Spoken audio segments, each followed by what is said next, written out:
Greetings and welcome to another very grey and wet day of landscape photography.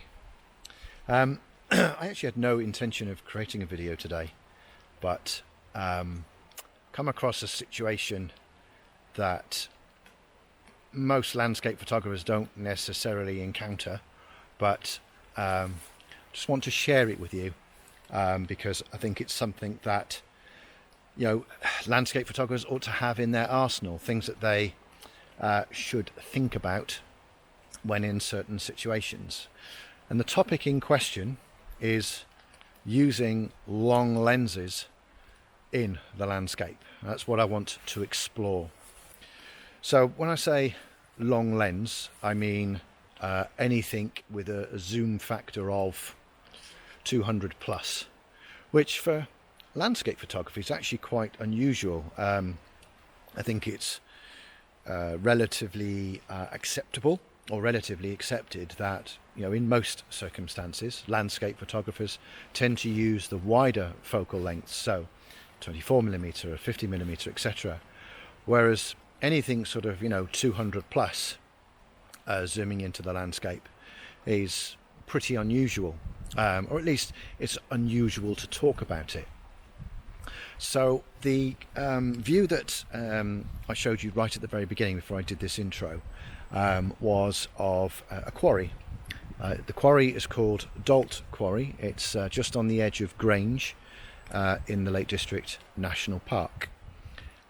We are in the peak of autumn, which is just beautiful.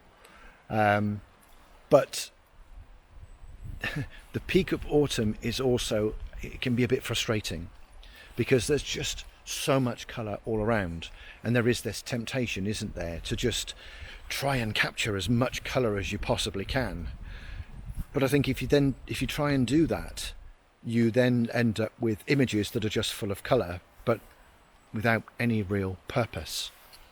So wandering around the woods that surround this quarry, I've tried to consciously look for little vignettes, little pieces of the wood or the surrounding landscape that just encapsulate what it feels like to actually be here and experience this for real.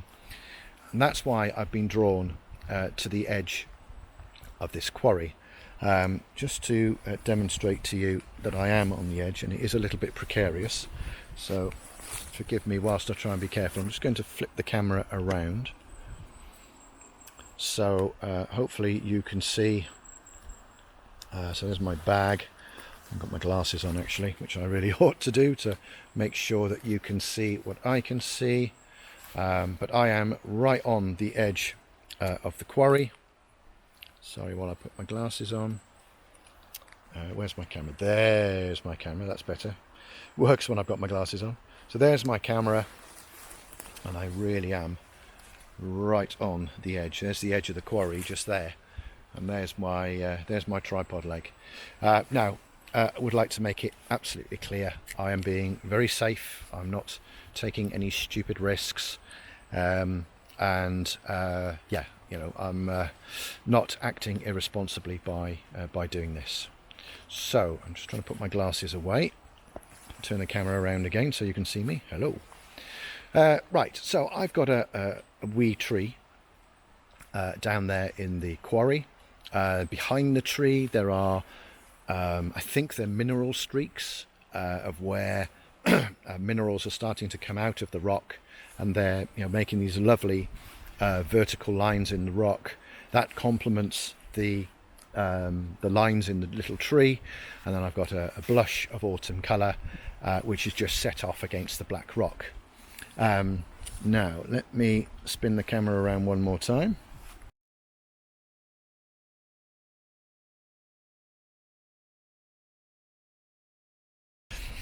So I'm framed up with a long lens.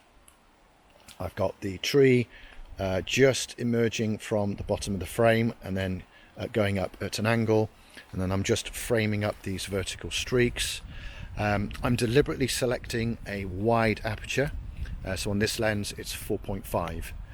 The reason why I'm doing that is that because it's raining and I don't really want to reach around the front of the camera to find out whether there's any raindrops on it, is that if there are any raindrops on the lens, then they're not going to feature in the picture because the depth of focus will be so shallow, and I'm focusing on the tree anyway. So that should sort that out. Just in terms of focal length, I'm going to spin I need to put my glasses back on again, bear with me. Oh, the handicap of wearing glasses all the time. So my focal length here is in the region of no, not as much as I thought actually, only around about 90 millimeters, something like that. So I'm using a lens with a focal range of up to 150, which in 35mm terms is 300, in order to capture this, but I wouldn't be able to do it without the facilities of a longer lens. So I'm trying to use it as an example of still capturing the essence of a place, but using maybe a lens not conventionally associated with landscape photography. So I'm going to take this image now. I'm using a 2-second timer just to allow the camera to settle down. No image stabilization. f4.5. I can't see what the shutter speed there is, but it won't be particularly slow in order to capture that image. And I've seen another image just around the corner, so I'm just going to move around and talk you through that one as well.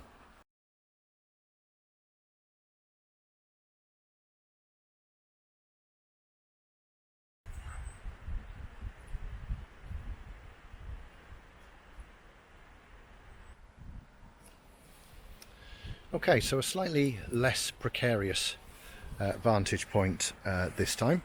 So let me move the camera around. So there's my tripod right there, and you can just see the edge of the quarry just here. So not quite as better for my heart rate, put it like that. So what I want to show you is, and I can't zoom in on this Osmo Pocket, but it's where are we? This tree here with its neighbour alongside. In fact, the platform, which you can see just there where my finger is, that is traditionally where you would stand in order to shoot the quarry in this direction.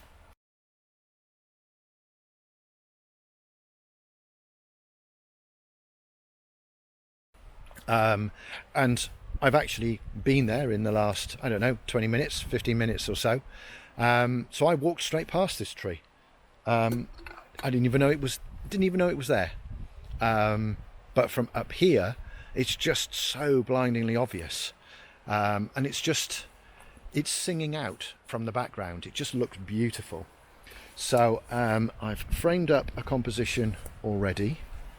Let me move the camera around so you can see it on the back. Hopefully you can see that, at least I hope you can. So I've got my main tree is here on the right hand edge, and then its partner I'm just allowing it to creep in, but not too much to include the trunk on the far left hand side. The problem with including the trunk of the tree is that you've got branches that then go that way out of the frame. If I exclude the trunk, then all I'm left with is branches that go that way into the frame, and it works a lot better. So in terms of focal length, I need to put my glasses back on again. Oh, the struggles of being short-sighted. That's around about 110, 120 millimeters in 35mm terms. So, not a massively long zoom, but, the intention of doing this is just to try and plant the idea of using a longer lens in the landscape, and that it can, it is as appropriate to use a long lens in the landscape as it is to use a wide lens in the landscape. I'm going to go and search for another view at the minute, but I'm going to just take this image just to talk you through technicals. So obviously I'm on a tripod, 2-second timer. Again, I'm using a wide aperture just in case there are some raindrops on the front of the lens. And yeah, that's it. I'm just letting it take care of itself. I have leveled the camera as well, which you can see on this level meter here. The histogram is a little dark. It's towards the dark end, but that's because in the distance, so this hillside here, it is very, very pale. So I'm just trying to balance the two. I don't really want to use filters out here because I think they'll just get covered in raindrops. So I'm going to take this image now, 2-second timer, click. There we go. Excellent.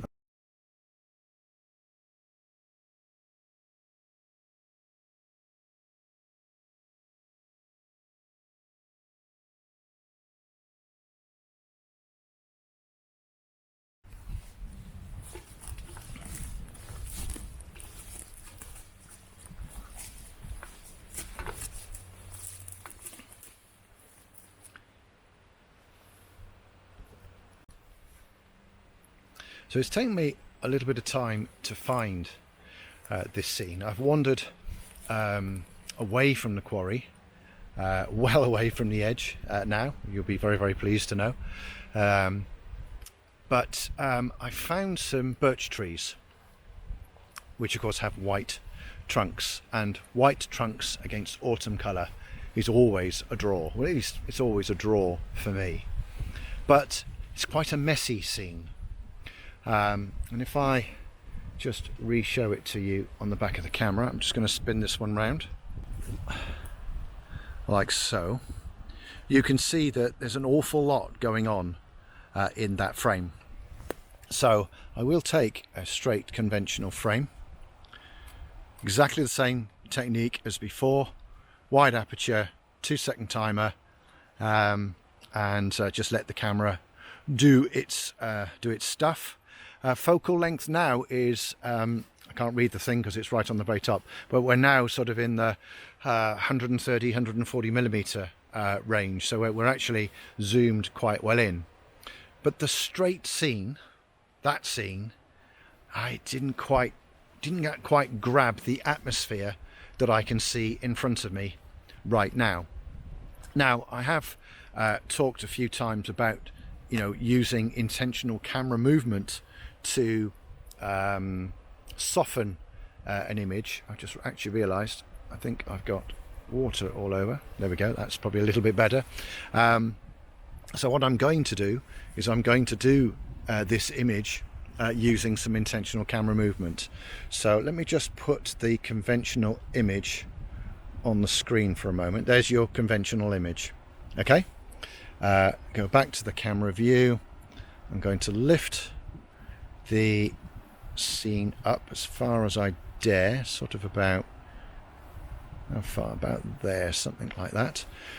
Going to keep the 2-second timer.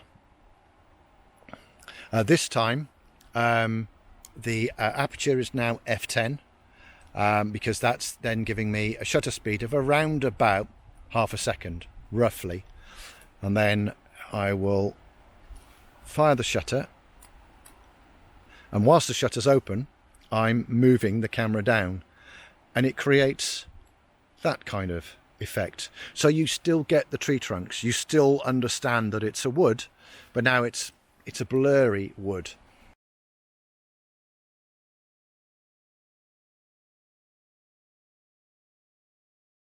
And in terms of capturing atmosphere, I think it captures a lot more atmosphere than the conventional scene. I'm just going to do it again, but this time use the aperture to get a little bit more blur. So I've increased the shutter speed to a second this time. Yeah, maybe. In fact, I have noticed this side of the frame, there's quite a dominant tree trunk, and there isn't one here. So if I adjust the composition slightly, there we go. And this time I'm going to try and move the blast. There we go, just goes to show even the best get it wrong. What I want to do is move the camera a bit more down. Click. Yeah, that was better. Move it a little bit more quickly. Oh, there, that's even better. And now can you see you've got sort of two tree trunks that are a little bit more evenly spaced. In fact, they could just do with coming across. I'm going to do that again, but this time move the camera up. And review that one. Oh, I think that's better still.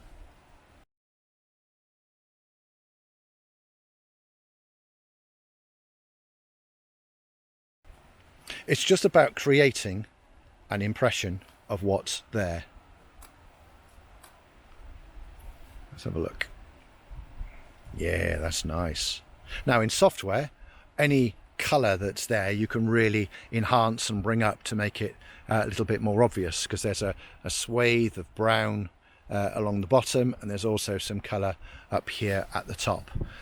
So I think that's going to look really, really nice. Now, why am I showing this to you? Well, with a long lens, especially when you're zoomed in, any movement of the camera is going to be exaggerated, a bit like using a pair of high power binoculars. Trying to hold a pair of high power binoculars very still is really difficult, because any movement is exaggerated by the zoom of the binoculars, of the lenses. Exactly the same is true with the long lens. So if you want to introduce blur into your pictures, using a long lens will help you do it. One good tip for me though, just make sure any kind of image stabilization is switched off. Otherwise it will try and fight you when you move the lens. Right, I think I'm going to go and try and find one more view to show you using a long lens. I'll be back in a minute. If you are enjoying this video and would like to support my channel, then please click on the thumbs up icon indicated here. To be notified when I upload new content, which will be every 2 weeks, then please consider subscribing. It's free and you can unsubscribe at any time. As well as subscribing, click on the bell icon and select all in order to get these notifications. All updates for new videos appear here on the top right hand side of your YouTube homepage.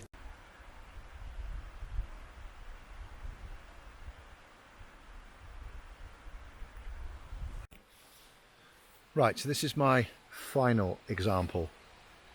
And again, this is a tree that I actually walked past on my way up.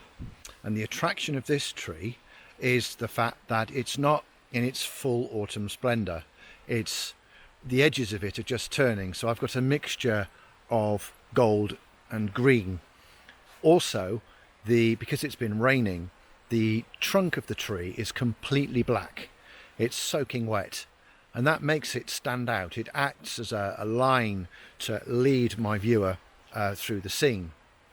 But I've actually been right down to the tree to see what it looks like, and close up it doesn't look anywhere near the colour, or the contrast in colour doesn't look anywhere near as concentrated as when I stand well away from it. So I'm well away from it, obviously. Let me just show you my composition. My composition is quite unusual, actually, so bear with me a second. I'm just going to move the camera around. Okay, so there's my composition. It is a little bit unusual because I've got two tree trunks on either side, and those tree trunks, they need to be there. They need to be there because they help to contrast the other colours that are in the scene. Now if I go in really, really tight like I've done there, see, for me that doesn't work, because I've actually got there's a tree over here, and the branches of it are actually starting to intrude. Now there's nothing I can do about that unless I get a hacksaw out, which I'm not going to do. So just pulling back a little bit just helps to give that component a little bit of space. And I can't move left or right because, well, I just can't. Otherwise the scene gets ruined. So that's my composition. I'm vertical, as you can see.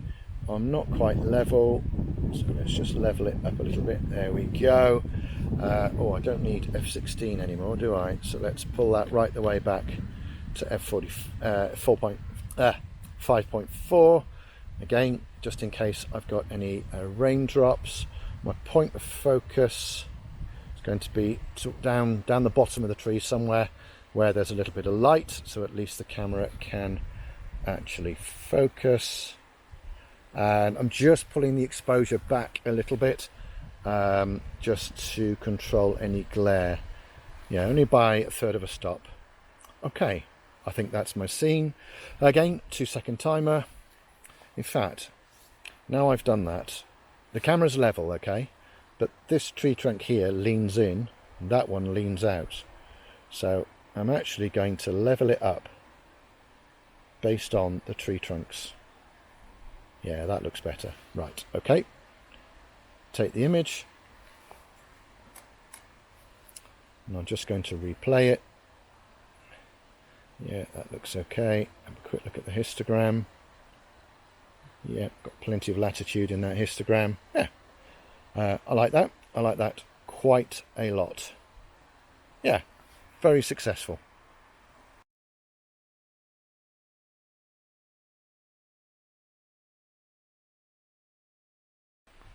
Okay, so those 3 examples of using long lenses. Now, bear in mind, there are lots of other things that you could use a long lens for. You could use it to pick out, in this woodland, an individual leaf, an individual fern. If I was shooting a watercourse, then it could be, an individual flow or movement of water, or a leaf stuck under pressure, or under the pressure of the moving water, or and so on and so forth. There are lots and lots of different examples of where using a slightly longer lens can actually be very, very appropriate for landscape photography. Now, just a word about kit. So the lens that I'm using is not an expensive zoom lens, and certainly for landscape photography, unless you have a very, very strong back, I wouldn't recommend spending huge amounts of money on a long lens. So I have a kit lens. This is a 14 to 150 millimeter lens, which in 35 mil terms is 28 to 300. I think it's f4.5 to 5.6.